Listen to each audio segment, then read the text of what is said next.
ஜீவாமிர்தத்தை நீங்கள் என்ன பண்ணணும், தொடர்ந்து தண்ணீர் வழியாக கொடுத்துக்கிட்டே வரணும். 10 நாளைக்கு ஒரு தடவை. ஒரு வாரத்துக்கு ஒரு தடவை கொடுக்க முடிஞ்சால் நல்ல ரிசல்ட் கிடைக்கும்.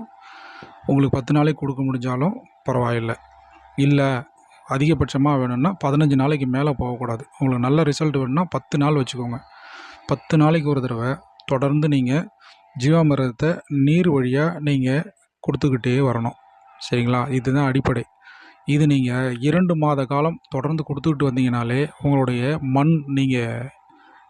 மண்ணை வந்து தொட்டு பார்த்தீங்க அப்படின்னா உங்களுடைய மண் மாறி இருக்கிறத நீங்கள் கவனிக்க ஆரம்பிக்கலாம்.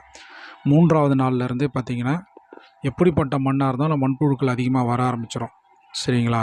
தொடர்ந்து நீங்கள் 10 நாளைக்கு ஒரு தடவை இது நீங்கள் செய்துக்கிட்டே இருக்கணும். இது போல் செய்துக்கிட்டே வந்தீங்கனாலே உங்களுடைய என்ன பயிர் பண்ணுறீங்களோ அதை நீங்கள் அறுவடை பண்ணும்போதே பார்த்தீங்கன்னா உங்களுக்கு மண்கண்டம் மாறி இருக்கிறத நீங்கள் கவனிக்கலாம். இதில் முக்கியமான விஷயம் என்ன அப்படின்னு பார்த்தீங்கன்னா, உங்களுக்கு மண் இயற்கைக்கு மாறணும் முழுசாக அப்படின்னா ஒரு வருடத்துக்குள்ளே மாறிடணும் அப்படின்னா நீங்கள் சில விஷயங்களெல்லாம் கவனத்தில் எடுத்துக்க வேண்டியது இருக்குது. ஏன்னா இயற்கை விவசாயத்துக்கு மாறணுன்னா மண் பொலபொலப்பாக இருக்கணும். சரிங்களா? அப்போ பொலபொலப்பாக இருக்கணும்னா நம்ம கனமான ரக வாகனங்கள், அதாவது நெல் அறுக்கிற மிஷின், டிராக்டர் இந்த மாதிரி விஷயத்த நிலத்துக்குள்ளே இறக்காமல் இருக்கணும். அது வந்து மிக முக்கியமான விஷயம்.